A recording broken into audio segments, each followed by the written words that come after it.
आसमां छूने की चाह, हर कदम एक नई राह। नमस्कार, स्वागत है आप सबका कीर्तिमान एकेडमी ऑफिशियल यूट्यूब चैनल पर। मेरे सारे प्यारे साथियों, इतिहास की आज की अपनी इस हिस्टोग्राफी की शानदार क्लास, जिसमें हम लोग इतिहास दर्शन और लेखन पर आज अपना दूसरा लेक्चर करने जा रहे हैं। मेरे प्यारे बच्चे, आप सबको पता है कि इस पे पहला लेक्चर आपका हो चुका है और दूसरा लेक्चर आज लेकर हाजिर हूँ। सबसे पहले आप एक एक चीज को मेरे साथ समझते जा रहे हैं, तो मैं बात क्यों करूं, सीधे काम पर आता हूं। और आप लोग क्या करिए, सभी लोग एक बार अपनी शानदार क्लास को लाइक करने के साथ साथ दोस्तों तक शेयर भी करिए, जिनका ये पोर्शन कम से कम थोड़ा वीक है। तो मेरे भाई, अगर हम आज के सेक्शन में सबसे पहले बात करने जा रहे हैं कि इतिहास में वस्तुनिष्ठता क्या है। आप में से जितने लोग जानते हैं कि वस्तुनिष्ठता क्या है, वो हमें पहले कमेंट करके बता दें। और पक्षपात, यहाँ एक एग्जाम्पल लेके मैं बताना चाहूंगा कि एक्चुअली बच्चों, वस्तुनिष्ठता का मतलब, तो बच्चों अगर वस्तुनिष्ठता शब्द के बारे में आप एक व्यवहारिक एग्जाम्पल जान लो कि वस्तुनिष्ठता, अभी बड़े विस्तार से मैं इसको समझाने वाला हूं, फिर भी एक आप इसका मतलब समझ लें कि क्या है। इनके वस्तुनिष्ठता का मतलब ये बच्चों कि जो भी चीज जैसी है, कोई भी वस्तु हो, कोई घटना, तो यानी कोई भी अतीत काल की जो घटना है, वो जैसी है उसे उसे वैसा ही प्रस्तुत करना, वैसा ही प्रस्तुत करना, यही कहलाता है आपका क्या, इतिहास में वस्तुनिष्ठता। अब आप इसका मतलब क्या समझे, कहने का मतलब देखो बच्चों, हमने आपको एक बात बताई कि जब आप क्या अपेक्षा कर रहे हो कि जैसे मान लिया कि अशोक ने, सिर्फ मान लिया कि अशोक ने जो कलिंग का युद्ध लड़ा, कब लड़ा वो, अशोक ने कलिंग का युद्ध कब लड़ा भाई, 261 ईसा पूर्व में लड़ा वो। तो ये कह रहे हैं कि जो इतिहासकार हो, वो इस बात का ध्यान ना रखे, वो इतिहासकार चाहे भारत की सीमा में हो या भारत से बाहर किसी और देश का हो, वो क्या करे, कलिंग युद्ध का अशोक का जो मंतव्य है, अतीत काल की घटना को अक्षरशः प्रस्तुत करे। यानी ना वो 260 बीसी लिखे, ना वो 270 लिखे, ना कोई और अपने मन से मन गढ़ंत चीजों को बताए। अब आप देखिए, इतिहासकार भी तो एक व्यक्ति होता है बच्चों, स्थान, काल, परिस्थिति, क्षेत्र का, और साथ ही साथ बच्चों व्यक्तिगत मानसिकता, धर्म, संप्रदाय का भी तो प्रभाव लोगों पर रहता ही बच्चों। आपने भी यूनिवर्सिटीज, कॉलेजेस, सभी जगहों पर पढ़ा होगा। आप ही बताइए, अपनी यूनिवर्सिटी या डिग्री कॉलेज में जितने भी टीचर होंगे, सब किसी न किसी एक विचारधारा से जुड़े हैं। बावजूद इसके कोई विद्वान है, फिर भी आप देखिए कहीं न कहीं किसी एक पक्ष को लेते हुए दिख जाएंगे। तो यहाँ इतिहास लेखन में वस्तुनिष्ठता का मतलब ये है कि जो भी व्यक्ति इतिहास को लिख रहा है, उसे तटस्थ होना चाहिए। जाति, धर्म, संप्रदाय, स्थान, क्षेत्र, इन सारी चीजों से दूर हो, चीजों को हूबहू व्यक्त करे, तो वही कहलाता है वस्तुनिष्ठता। मेरी बात समझे हो। लेकिन अब देखो, यहाँ पे एक बात बताऊं, एक एग्जाम्पल मुझे याद आता है, औरंगजेब। बच्चों औरंगजेब का नाम आप सब लोग जानते हो, बस इस चीज को समझ लीजिए, अभी बहुत मजे समझ में आएगा। औरंगजेब, अब चलो औरंगजेब के बारे में दो चीजें कहते हैं बच्चों। अब अगर हम औरंगजेब को, कोई एक भारतीय इतिहासकार, कोई भी इतिहासकार नाम ले लो, चलो मजुमदार साहब का नाम ले लेते हैं, किसी का नाम ले लें, दूसरी तरफ अफीफ का नाम ले लें, तो आप हमें एक बात बताइए कि जब औरंगजेब ने क्या किया, मंदिरों वगैरह को तोड़ने की बात करी है। तो अब देखिए यहाँ पे बहुत ही विद्वान इतिहासकार, अगर वो हिंदू विचारधारा का है, तो औरंगजेब के द्वारा मंदिरों को तोड़े जाने का, गिराए जाने का, लूटपाट मचाने का, हिंदुओं के धर्म परिवर्तन का, वो क्या करेगा, ये कहेगा कि औरंगजेब ने बहुत बढ़िया काम किया था? वो नहीं, वो दूसरी बात कहेगा, वो इसका विरोध करेगा। लेकिन जितने मुस्लिम लेखक होंगे, वो क्या करेंगे, उनको तो लगेगा कि सही किया ना बच्चों। तो क्या ये वस्तुनिष्ठता है? नहीं, ये गलत है। वस्तुनिष्ठता का मतलब है कि औरंगजेब ने जिस मंतव्य को रख करके मंदिरों को तोड़ने का आदेश दिया, उसको चाहे वो हिंदू इतिहासकार लिखे, चाहे मुस्लिम लिख रहा हो, चाहे भारत लिख रहा हो, चाहे पाकिस्तान का लिख रहा हो, वो दोनों एक ही चीज को, वह बात ही लिखने का प्रयास करें जो उस परिस्थिति में जिस भाव से औरंगजेब ने किया था। तो इतिहास में ही वस्तुनिष्ठता है। दूसरी बात, अब चलो अकबर को ले लो। अकबर में, अकबर को क्या करते हो, भारत में आप क्या बोलते हो कि महान है। एक एक प्रसंग की बात समझ लो, भारत में क्या करेंगे, भारत वाले महान कहेंगे। क्या अकबर को पाकिस्तान वाले भी महान कहते हैं? कतई नहीं कहते बच्चों। उनके यहाँ पे अकबर, तो भारत में अकबर क्या है, हीरो है। पाकिस्तान में अकबर क्या है, विलेन है। भारत में औरंगजेब क्या है, विलेन है। पाकिस्तान में क्या है जी, हीरो है। अब ये हीरो जनता नहीं कह रही बच्चों, मैं इतिहास के विद्वानों की बात कर रहा हूं। तो मेरे ख्याल में तो इतिहास में वस्तुनिष्ठता ये कहती है कि अगर अकबर भारत में महान है तो पाकिस्तान में भी महान होना चाहिए। यह प्रयास इतिहासकारों को करना है। अगर औरंगजेब भारत में कहीं ना कहीं ये लगता है विलेन है तो पाकिस्तान में भी विलेन होना चाहिए। इसी प्रकार से आप देखिए जो राष्ट्रवादी इतिहासकार हैं, अब 1857 का स्वतंत्रता संग्राम आप ले लीजिए। जितने भारत के लिखने वाले विद्वान वो क्या कहते हैं, ये मेरा पहला स्वतंत्रता संग्राम है। जितने अंग्रेज हैं वो क्या कहेंगे बच्चों, बड़े बड़े विद्वान हैं जिनको पूरी दुनिया पढ़ती है, फिर भी उनके विचार देखो क्या कहते हैं वो, कि सिपाहियों का विद्रोह है, धर्मांधों का विद्रोह है, या असभ्यों का विद्रोह है, हिंदू मुसलमानों का षड्यंत्र है। आप मेरी बात समझ पा रहे हैं बेटा।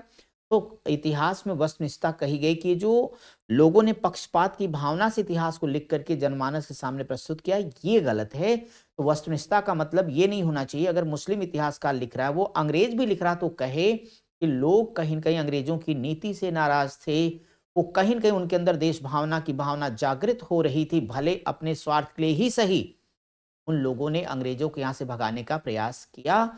लेकिन क्या कोई अंग्रेज ऐसा लिखता हुआ आपको दिखने वाला है? बिल्कुल नहीं दिख। तो ऐसी सिचुएशन में आइए इस सेशन को, इस लेक्चर को अब हम आपके लिए आगे बढ़ाने जा रहे हैं कि इतिहास में वस्तुनिष्ठता क्या। इतिहास में वस्तुनिष्ठता एक महत्वपूर्ण सवाल है, लेकिन बात यह कि वस्तुनिष्ठता क्या है मेरे बच्चे। तो हमने कहा कि वस्तुनिष्ठता का तात्पर्य क्या है, अतीत का वर्णन। एक एक शब्दों पर ध्यान दो बच्चों, मजा बहुत आएगा सेशन में। और इसी नाते हमने छोटे छोटे लेक्चर में बांट रखा है, 40-45 मिनट में लेक्चर होगा बच्चों, 9-10 क्लास में पढ़ाने वाला हूं। इसके बाद जिंदगी में हिस्टोग्राफी दिक्कत नहीं रह जाएगी। ईमानदारी से आप लोग इस सेशन को सभी को शेयर भी कर दीजिए, लाइक करना, और वीडियो के नीचे कमेंट भी कर देना बच्चों कि आप लोग क्या कुछ सीख पा रहे हो, कितना कर पा रहे हो। और ये टेलीग्राम चैनल पर पीडीएफ आपकी उपलब्ध रहेगी, कीर्तिमान एकेडमी ऑफिशियल पर, वहां से लेके एक आध बार पढ़ भी लेना। अब ध्यान सुनो, तो बात ये थी ना कि वस्तुनिष्ठता क्या है। कहते हैं वस्तुनिष्ठता का मतलब ये है कि अतीत का वर्णन तटस्थ भाव, शब्दों पर जाना, तटस्थ भाव से, न्यूट्रल होके, यानी किसी के ना पक्ष में ना विपक्ष में होकर, तटस्थ भाव से पूरी उदासीन होकर करे, और उसका वर्णन तथा निष्कर्ष पर उसके परिवेश, विचारधारा और वर्तमान परिस्थितियों का कोई प्रभाव ना हो। यानी बात समझ गए ना, वही जो हमने समझाया कि इतिहासकार चाहे भारत का हो चाहे पाकिस्तान का हो, अकबर के बारे में लिख रहा तो एक जैसे ही विचार को अगर लिख रहा तो इतिहास में वस्तुनिष्ठता का पालन किया गया, अदरवाइज नहीं किया गया। तब क्या हुआ, उसका जो वर्णन है, उसका जो निष्कर्ष है, वो कहीं कहीं परिवेश से, विचारधारा से या वर्तमान परिस्थितियों से क्या हुआ, प्रभावित हुआ है। लेकिन अगर हम वैज्ञानिक विधा में निष्ठावान इतिहासकारों के प्रयासों के बावजूद ऐतिहासिक निष्कर्ष को वस्तुनिष्ठ क्या हुआ, नहीं बन पाया। क्यों नहीं बन पाया, क्योंकि इतिहास मानवीय उपलब्धियों का विवरण है। मानवीय क्रियाकलापों के संबंध में सभी का एकमत होना संभव भी तो नहीं है। ऐतिहासिक वस्तुनिष्ठता की अपनी समस्याएं हैं, और वो समस्याएं क्या हैं, आइए उनको देखते हैं। जरा उन समस्याओं पर गौर करते हैं बच्चों। ऐतिहासिक वस्तुनिष्ठता की समस्याओं में पहली बात, ऐतिहासिक वस्तुनिष्ठता की जो समस्याएं वो क्या है, जटिल और गंभीर हैं। उनके समाधान के बाद ही वस्तुनिष्ठ इतिहास लेखन को मान्यता दी जा सकती है। ऐतिहासिक वस्तुनिष्ठता की जो समस्याएं निम्नलिखित हैं, उनमें पहली बात बच्चों है वो है विशेष दृष्टिकोण। विशेष दृष्टिकोण पर गौर करिएगा। इतिहासकार अतीत का चित्रण किसी विशेष दृष्टिकोण, अवधारणा, संस्कार, व्यक्तिगत ईर्ष्या, द्वेष तथा भ्रांति के परिवेश में करता है। अतः जब तक इतिहास अध्ययन में दृष्टि विशेष को प्रधानता दी जाएगी, तो ऐतिहासिक वस्तुनिष्ठता की कल्पना क्या है, व्यर्थ है। यानी वही बात आ गई बच्चों कि किसी को लगता है कि औरंगजेब हीरो, किसी को लगता है कि वो विलन है। ये नहीं होना चाहिए। अब जरा काल विशेष की क्या समस्या वस्तुनिष्ठता को लेकर ये जानो। यहाँ बच्चों एक इतिहासकार हैं कार्ल बेकर। कार्ल बेकर क्या कहते हैं, इतिहास अतीतकालीन घटनाओं का सर्वांगीण विवरण है, परंतु अतीत की घटनाओं का वर्णन प्रत्येक युग का इतिहासकार समान रूप से प्रस्तुत नहीं करता, बल्कि प्रत्येक पीढ़ी का इतिहासकार अपने युग की आवश्यकता के हिसाब से इतिहास को क्या करता है, वो लिखता है। दूसरी समस्या क्या बच्चों, मनुष्य का सामाजिक प्राणी होना। तो भाई मनुष्य एक सामाजिक प्राणी है, अतः इतिहासकार पर भी क्या होगा, इतिहासकार पर भी समाज, संस्कार, धर्म आदि का प्रभाव होना स्वाभाविक बच्चों। इसीलिए कोई भी इतिहासकार अपने आप को इन सारे प्रभावों से मुक्त नहीं कर सकता। फिर भी मार्क्स के अनुसार वैज्ञानिक विधा में आस्थावान इतिहासकारों को समाज से बाहर ऐतिहासिक वस्तुनिष्ठता ढूंढनी चाहिए। ये विचार है कार्ल मार्क्स का बच्चों। अब आइए जरा व्यक्तिगत अभिरुचि की बात करते हैं हम लोग। तो व्यक्तिगत अभिरुचियों के कारण भी ऐतिहासिक वस्तुनिष्ठता में क्या होती है, बाधा आती बच्चों, प्रॉब्लम्स आती हैं। यहाँ पर जिक्र करना चाहूंगा हैजलिट महोदय का। हैजलिट ने भी इस तथ्य को स्वीकार किया है और कहा है कि कला, अभिरुचि, जीवन तथा वाणी में व्यक्त की भावना निर्णायक होती है, तर्क नहीं। इतिहासकार की रचना भाव प्रधान होती है, तर्क प्रधान। पूर्वाग्रही होना बच्चों, पूर्वाग्रही होना, पूर्वाग्रह का मतलब समझते होंगे आप। यहाँ पर ओकसाट को देख लीजिए। ओकसाट के अनुसार इतिहासकार का पूर्वाग्रही होना स्वाभाविक है। अब पूर्वाग्रही होने का मतलब हमारा मातृभूमि के प्रति लगाव, निष्ठा का परित्याग कोई भी इतिहासकार नहीं कर सकता। मेरे प्यारे बच्चे, आप सभी लोग जानते हैं हम भारत में रह के 1857 के विद्रोह को, धर्मांधों का ईसाइयों खिलाफ युद्ध कभी नहीं लिख सकते। हम जब भी लिखेंगे तो हम अपने स्वतंत्रता का पहला संग्राम ही लिखेंगे, है ना बच्चों। क्योंकि हमारा हमारी मातृभूमि से लगाव है, हमारा हमारे लोगों से लगाव है, हमारी हमारी निष्ठा हमारे देश के प्रति है बच्चों। तो ये संभव नहीं है, ये समस्या, ये दुविधा इतिहासकार की भी। इसी नाते आप इस सारी वस्तुनिष्ठता की समस्याओं को देख पा रहे हैं, तो कोई भी इतिहासकार ऐसा नहीं कर पाएगा। अब यहाँ पे ले लीजिए एग्जाम्पल कि भाई जितने भी साम्राज्यवादी इतिहासकार हैं 1857 के विद्रोह को क्या कहेंगे कि सैनिक विद्रोह रहा ये, लेकिन भारतीय भारतीय इतिहासकार क्या कहेंगे, ये तो हमारा पहला स्वतंत्रता संग्राम है। चलिए अब देखिए एक और समस्या क्या है, तथ्यों के चयन में भिन्नता और विचारों में मतभेद भी हो सकता है बच्चों। इतिहास का क्षेत्र काफी विशाल है, इसलिए अतीत का सर्वांगीण चित्र प्रस्तुत करना इतिहास की सामर्थ्य से बाहर की बात है। प्राय इतिहासकार अतीत के किसी एक पक्ष का ही वर्णन करता है। अतीत का विस्तृत क्षेत्र इतिहासकार को किसी एक पक्ष के मनचाहे चयन के लिए विवश करता है। पूर्वाग्रही होने के कारण इतिहासकार अलग अलग तरीके से विचार देते बच्चों। अब यहाँ पर गौर करिए कि जैसे हमने देखा कि चंद बरदाई पृथ्वीराज रासों में क्या कर रहे हैं, लगातार पृथ्वीराज चौहान की तारीफ किए जा रहे, जबकि पृथ्वीराज चौहान मोहम्मद गोरी के हाथों पराजित हैं, बड़ी दयनीय स्थिति में है, राजपाट जा चुका बच्चों, भारत में मुस्लिम सत्ता की स्थापना हो चुकी है। सिर्फ उन्हीं की बात नहीं, वहीं दूसरी तरफ मुस्लिम लेखक क्या कर रहे होंगे, वो बता रहे होंगे कि जो कुछ हुआ ये मूर्ति भंजक लोग थे, इनके खिलाफ मोहम्मद गोरी ने जो किया वो इस्लाम की रक्षा के लिए, मानवता की सेवा के लिए क्या बच्चों। तो स्वाभाविक तौर पर अब दरबारी इतिहासकार होगा व्यक्ति। अब बताइए अकबर के नवरत्न अगर अकबर के दरबार में बैठे हैं तो क्या वो अकबर के खिलाफ लिख पाएंगे। चंद्रगुप्त द्वितीय विक्रमादित्य के जो दरबारी हैं अगर उनके दरबार में चाहे वो कालिदास जैसे महान विद्वान ही क्यों ना हो, भाई उनको राजा की तरफ से कुछ ना कुछ तो लिखना ही पड़ेगा बच्चों, ठीक है ना। तो ये जो तमाम चीजें आप देखिए, इसी नाते इतिहास में आप देखते हैं कि विरोधाभासी तत्वों की भरमार होती बच्चों। तभी हम लोग अलग अलग विद्वानों करते हैं, भाई बर्नी ये कह रहा है, इब्न बतूता ये कह रहा है, अफीफ ये कह रहा है, तो हमारे ईश्वरी प्रसाद जी का ये कहना है, डॉक्टर आशीर्वादी लाल श्रीवास्तव जी का ये कहना है, तो इरफान हबीब साहब इस बात को कहते हैं, रोमिला थापर का यहाँ पर ये विचार है जी। तो इस तरह की जो चीजें आप देख पा रहे हैं उसके पीछे परिस्थिति को अभी तक आप समझ पा रहे होंगे। अभी एक बात और है, वो है जाति और धर्म और जाति का भी तो प्रभाव पड़ेगा बच्चों। तो ऐतिहासिक वस्तुनिष्ठता में धर्म और जाति भी एक समस्या है। इतिहासकार अपने को धार्मिक तथा जातिगत आग्रहों से मुक्त नहीं कर पाता। मध्यकालीन भारतीय इतिहास में इतिहासकारों ने धर्म और जातिगत भावनाओं से प्रभावित होकर के तथ्यों को तोड़ मरोड़ करके पेश करने का प्रयास किया। अब सर जगन्नाथ सरकार ने क्या किया, औरंगजेब की धार्मिक नीति और मंदिरों को ध्वस्त करने की आलोचना की। किसने, जगन्नाथ सरकार ने कहा भाई औरंगजेब ने मंदिर तोड़ा, ये तो बहुत गलत बात, ये नहीं होना चाहिए था, ठीक है। अब फारूकी क्या कह रहा है उसकी बात भी सुन लीजिए, वो मुस्लिम है, वो कह रहा है कि बहुत बढ़िया काम किया भाई, कहता है औरंगजेब की धार्मिक नीति मंदिरों को तोड़ने के औचित्य को सिद्ध करता है कि भाई ये जरूरी क्यों था, बच्चों आप देख रहे हैं दोनों विद्वान हैं, दोनों राजा नहीं हैं, दोनों बादशाह नहीं हैं, दोनों एक ही देश की भूमि पर खड़े हैं। यहाँ दो चीज मैटर कर रही है, इनका जाति और इनका धर्म। अब आपने देखा एक की जाति क्या है हिंदू और धर्म भी उसका सनातन बच्चों, दूसरे की जाति क्या है मुस्लिम और उसका धर्म क्या है इस्लाम है। तो दोनों एक ही शासक के बारे में एक अलग राय रख रहे हैं और दोनों अपने हिसाब से अपने आप को सही साबित करने का प्रयास कर रहे हैं। ठीक है बच्चों, तो ये भी एक प्रॉब्लम है।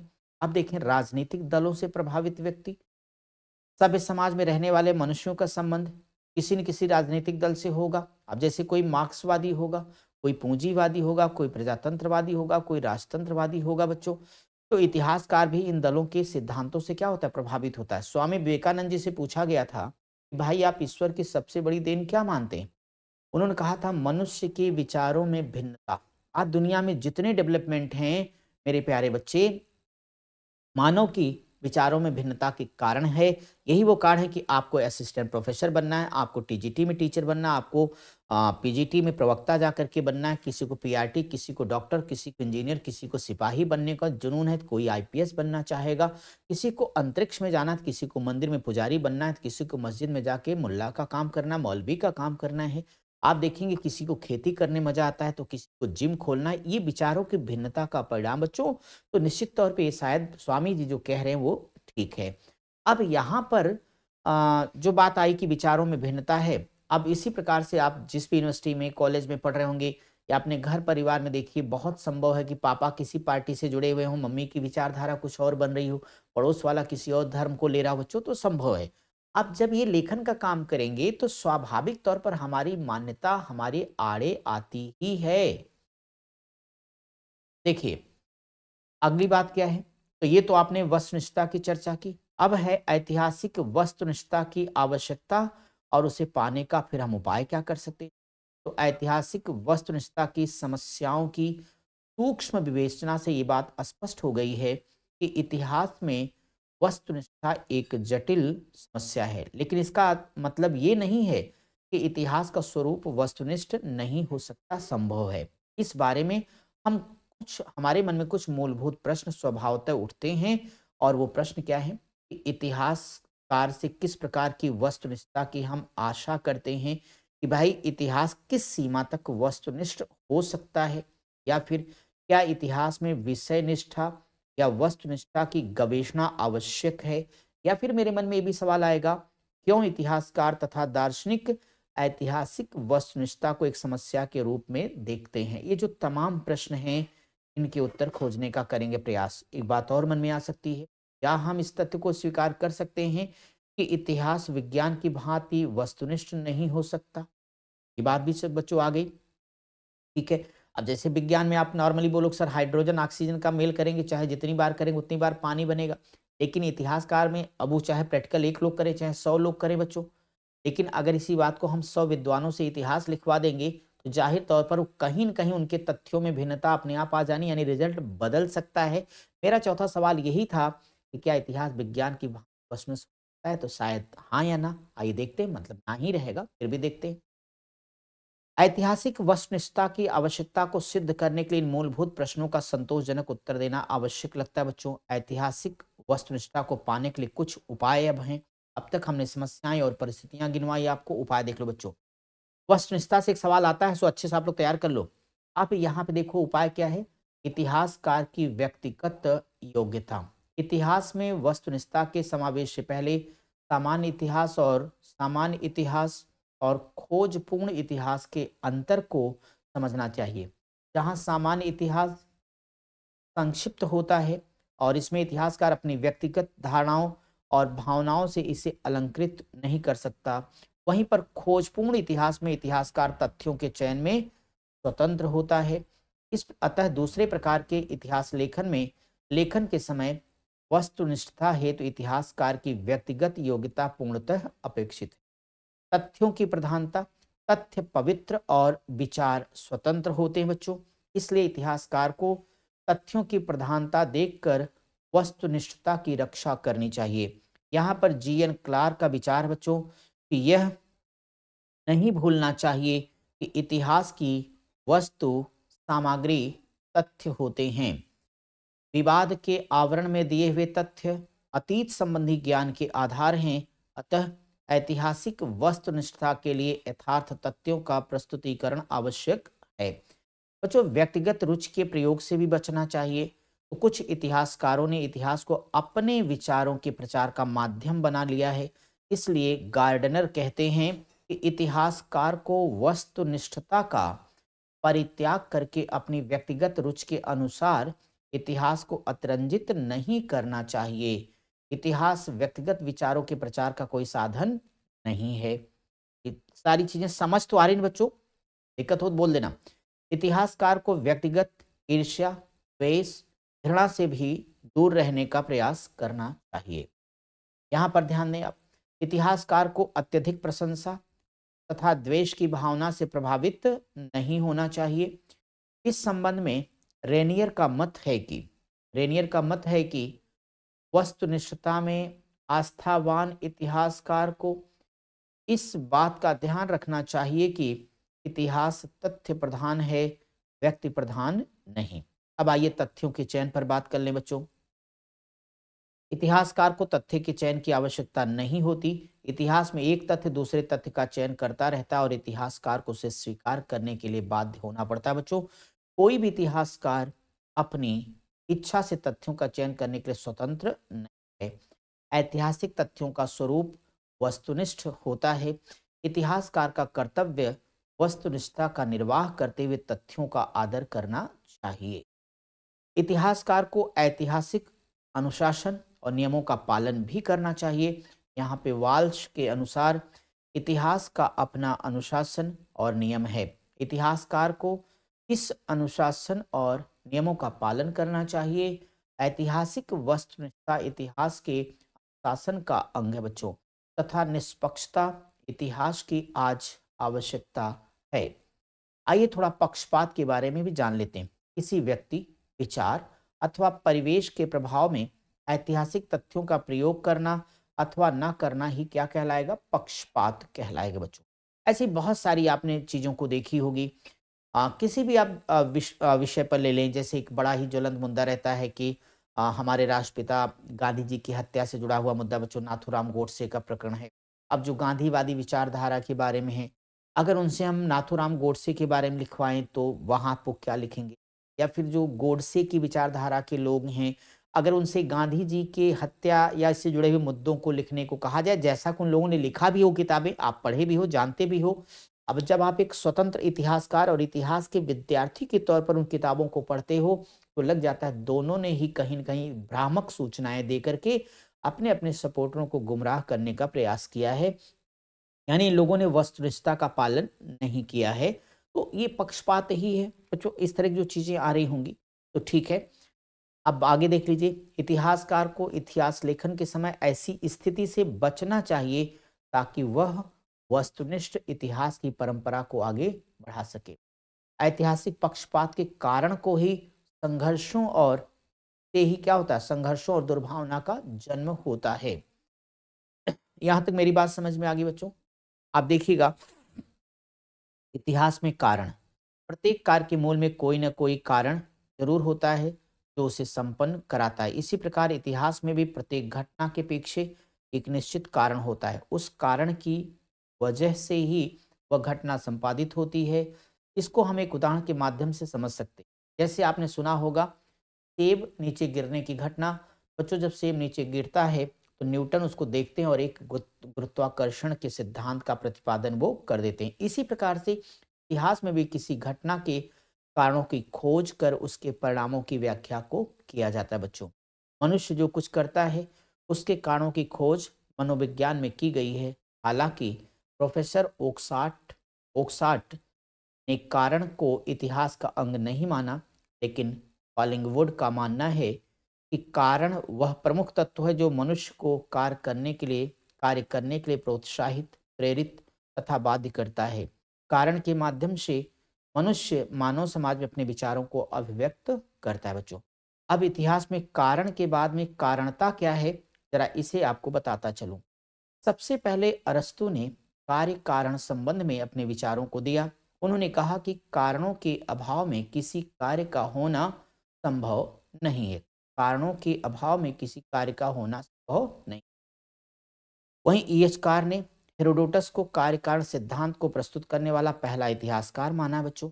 हालांकि आधुनिक समय में कार्य कारण की अस्पष्ट अवधारणा 18वीं शताब्दी की देन है। मॉन्टेस्क्यू ने कारण सिद्धांत की व्याख्या में लिखा है कि प्रत्येक राजवंश के उत्थान और पतन के पीछे कुछ नैतिक, भौतिक और सामान्य कारण होते हैं। वस्तुतः इतिहासकार अपने विषय का विवेचन करते समय अनेक कारणों का विश्लेषण करता है और इन विश्लेषणों में प्रायः कारण के अनलिखित सिद्धांतों को स्वीकार किया गया है। कौन कौन सिद्धांत हैं? एक तो दैवी नियोजन का सिद्धांत देख लो बच्चों। क्रिश्चियनिटी में आस्थावान इतिहासकारों ने इस बात को आगे बढ़ाने का प्रयास किया कि प्रत्येक घटना में परम कारण अवश्य निहित है, परंतु पुनर्जागरण के काल में इस मान्यता को अस्वीकार कर दिया गया और मानवीय कारणों को ही स्वीकार किया गया।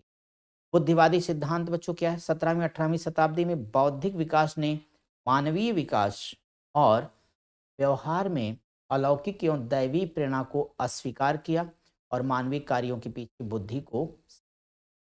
मानवीय संवेग क्या है? हीगल, कांट, साइमन आदि विद्वानों ने माना है कि मानवीय लक्ष्यों को प्रेरित करने वाला प्रमुख गत्यात्मक शक्तिशाली तत्व मानवीय संवेदना है। हीगल का मानना है बच्चों कि नई संस्कृति अपना स्थान पुरानी संस्कृति के समापन पर ग्रहण कर लेती है। आर्थिक सिद्धांत क्या है? तो यह है बर्ट्रैंड रसेल के अनुसार इतिहास की प्रत्येक घटना में आर्थिक कारण ढूंढने का तात्पर्य है इतिहास को अनैतिहासिक स्वरूप दे देना। परंतु मार्क्स ने स्पष्ट किया है कि आर्थिक कारण इतिहास की क्या है? आधारशिला है। इतिहासकार और कारण। अब इतिहासकार और कारण पे थोड़ी बात कर लेता हूँ। वस्तुतः कारण भी एक प्रकार का ऐतिहासिक तथ्य है, परंतु किसी घटना के एक नहीं अनेक कारण होते हैं। ये इतिहासकार पर निर्भर करता है कि वह किस घटना को प्रमुख मानेगा, यानी प्रधानता देगा। ऐतिहासिक दृष्टिकोण से तथ्यों और कारणों के चयन की प्रक्रिया ही क्या है? इतिहास है। इतिहास बच्चों, कारण तथा परिस्थिति देखो। घटित घटना के संबंध को स्पष्ट करने के लिए कार्य कारण संबंधों की विवेचना की जाती है। ओक्साट के अनुसार परिस्थितियों की व्याख्या में ही कारण के स्पष्ट प्रभाव को ढूंढा जा सकता है। मूल तथा वास्तविक कारण। इतिहास में किसी घटना के मूल तथा सहायक कारण होते हैं बच्चों। अतः इतिहासकार का यह दायित्व है कि वह मूल कारणों तथा वास्तविक कारणों को क्रमबद्ध रूप से व्यवस्थित करे। निष्कर्ष के तौर पर उपर्युक्त बिंदुओं के सहयोग से इतिहास में कारण कार्य सिद्धांत की व्याख्या की जाती है। हालांकि कारण तत्व के अलावा भी अन्य मानकों द्वारा ऐतिहासिक परिप्रेक्ष्य की समीक्षा की जाती है बच्चों। अब मूल्यांकन की व्याख्या देख लो। कारण तत्व के अलावा मूल्य द्वारा भी इतिहास की व्याख्या की जाती है। E.H. कार का कथन है कि इतिहास में कारण कार्य की व्याख्या के साथ मूल्यों के आधार पर गुण दोष का विवेचन जुड़ा रहता है। भावे महोदय के अनुसार इतिहास में कारण कार्य संबंधों की अन्वेषणा मूल्यों के संदर्भ के अभाव में असंभव है। कारणों की अन्वेषणा के पीछे प्रत्यक्ष या परोक्ष रूप से मूल्यों की अन्वेषणा आवश्यक होती है। अतः ऐतिहासिक कारणों की व्याख्या मूल्य प्रधान होती है। दृष्टिकोण अलग हो सकते हैं, किंतु मूल लक्ष्य मूल्य ही रहता है, क्योंकि हेरोडोटस से लेकर टॉयनबी तक इतिहासकारों ने मूल्यात्मक कारणों की विवेचना। मेरे प्यारे बच्चों, हमने टू द पॉइंट चीज़ों को बताया ताकि एक बार आप आराम से सुन ले। अपने आंखों के सामने आप पीपीटी को देखते हुए गए और एक दो बार और अगर वीडियो को सुन लेंगे आप और पीपीटी को पढ़ लेंगे तो ये हिस्सा आपका कंप्लीट पूरा जब कर लेंगे बच्चों, जैसा कि हमने कहा कि इस पे पूरे के पूरे हम आपको 9 क्लास में इसे कंप्लीट करने वाले बच्चों 9 क्लास कराएंगे और फिर एक 10वीं क्लास होगी जिसमें जम किस पे हम आपको प्रैक्टिस कराने वाले हैं। इसके बाद हिस्टोग्राफी का कोई ऐसा सवाल नहीं होगा जो आप ना कर पाएँ। तो आज के सेशन को यहीं पे हम कंप्लीट करेंगे। अब हम आपसे आपकी अगली क्लास में यानी तीसरी क्लास में मिलेंगे और धीरे धीरे हम चल करके फिर प्राचीन भारत में इतिहास लेखन, मध्यकालीन भारत में इतिहास लेखन, आधुनिक काल में इतिहास लेखन, सारे मार्क्सवादी, राष्ट्रवादी जितने भी हैं सबके बारे में चर्चा करेंगे बच्चों। अभी भूमिका बनाते हुए यहाँ तक लेके आए। अभी तक हमने इतिहास की उत्पत्ति के बारे में समझाया है, इतिहास की मूल समस्याओं के बारे में बताया, इतिहास का क्षेत्र आपको अभी तक समझा दिया है और साथ ही साथ इतिहास में वस्तुनिष्ठता क्या है, कार्य कारण का सिद्धांत क्या होता है, इतिहासकार के पास समस्याएं क्या, उन समस्याओं का समाधान क्या होगा, इन चीज़ों पर हमने की है चर्चा बच्चों। आते-आते हम आपको रिसर्च यानी शोध तक लेके चलेंगे। 9 क्लास अगर आपने पूरा कर लिया ना, तो 10वां क्लास बता रहा हूँ हल्ला बोल मचा करके आप फटाफट प्रश्नों का देंगे उत्तर। आज के सेशन को समाप्त करने की अनुमति चाहूँगा। आपसे मिलूँगा आपकी क्लास 3 में। तब तक आप सब पढ़ते रहिए, स्वस्थ रहिए, मस्त रहिए। जय हिंद मेरे प्यारे